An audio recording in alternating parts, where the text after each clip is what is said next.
Lifestyle funding risk, quick definition, your headwinds to happiness in 30 seconds. Well, this is a little bit longer, in 3 minutes or less. Okay, the informed household groups all risks. There's a lot of them together in 5 big buckets: earning risk, volatility risk, inflation risk, longevity risk, and liquidity risk, which funnels up, meaning it gets more severe the older you get. All these risks are present throughout everybody's lifespan, but they tend to be more prevalent during different periods in your life. Okay, quick overview of earnings risk. It's what the name says.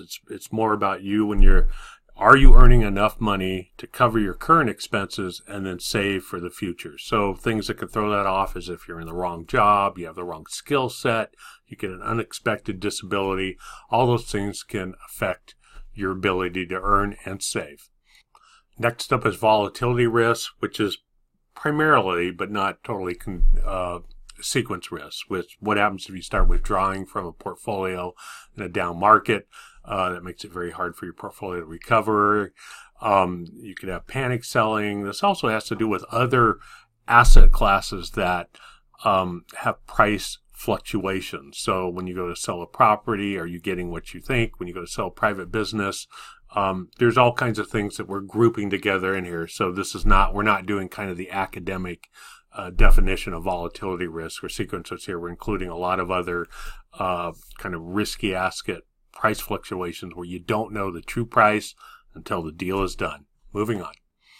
Inflation rate, again, is the decreasing value of your dollar as you go into the future. And that can, the real hideous part of it is that different types of costs go at different inflation rates. We already talked about medical costs are the ones that tend to ramp up late in life, but even college costs, everything you got to plan for. It has different effects on your assets. A high inflationary environment makes your bonds go down.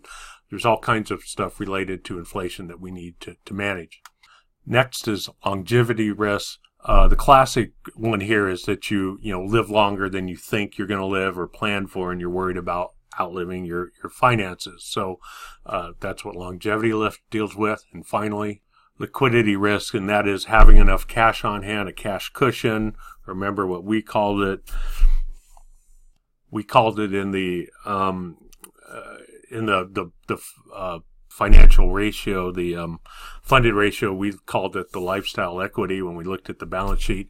But the point here is that you have some type of unexpected shock that you don't have enough cash to cover on hand the expense. Then it usually requires liquidating other assets at inopportune times, and that can make the situation worse. And a lot of times it gets down to this last item here that you don't hear talked about much, but it's really important, is the idea of dependent risk, where that can cascade into something else.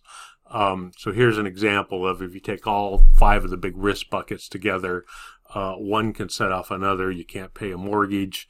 That leads to credit card defaults and, maybe something else that eventually, unfortunately, could end to bankruptcy or something like that. Or an unpaid medical expense leads to something else. And all that together, again, is the idea that all these risks are interconnected together and need to be managed.